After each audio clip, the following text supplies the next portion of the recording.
Hey learners! Welcome back to NexTed, Nexaspaces Tech Education, your one-stop destination to master tech for tomorrow. Today's topic is one that forms the foundation of embedded system design. What makes embedded systems so different from general-purpose systems like your laptop or smartphone? Stick around, because we'll break it down in the simplest way with real-life examples.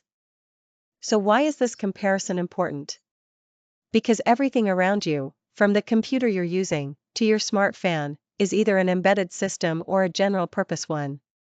If you want to build smart devices, knowing this difference helps you decide the right hardware, software, and design approach. Let's start with general-purpose systems. These are machines designed to perform a wide variety of tasks. Examples include laptops, desktops, smartphones, tablets. They have powerful processors, run complex operating systems like Windows, Linux, Android, and can support tons of apps simultaneously, games, browsers, video editors, IDEs, all in one box. Now, meet the embedded system.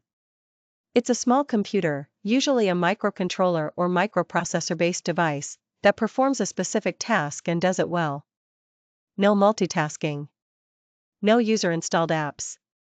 Just a focused, optimized, reliable unit doing things like controlling temperature, managing fuel injection, monitoring heartbeat, measuring soil moisture. It's often hidden inside a larger system. Alright, let's break it down clearly with a point-by-point comparison of embedded systems and general-purpose systems. We'll go through 8 key aspects. Keep an eye out for examples as we go. 1. Purpose. General-purpose systems are built for multitasking. Think browsing the web, writing documents, watching videos, all on the same device. Embedded systems, on the other hand, are designed for a single, specific task, like controlling a fan, monitoring a heart rate, or opening a door. 2. Operating system. General systems run heavy operating systems like Windows, Linux, or Android. They support apps, drivers, and multitasking. Embedded systems may run a lightweight RTOS like FreeRTOS, or no OS at all, just bare metal firmware. 3. Hardware.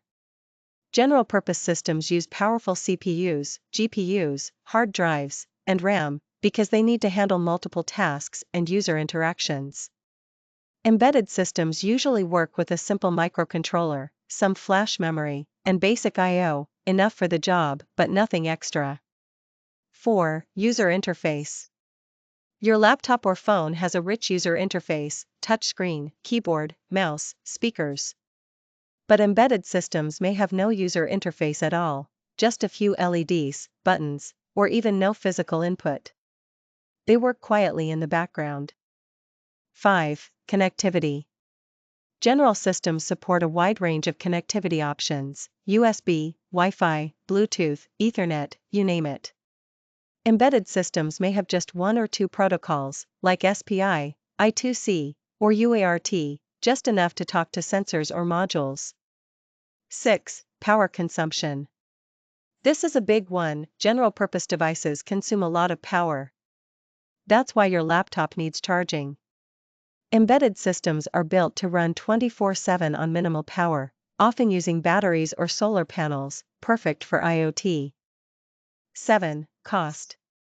General systems are expensive. A typical laptop costs hundreds of dollars. But embedded systems can be very low cost. A microcontroller like an 8 328 or ESP32 can cost just a few bucks.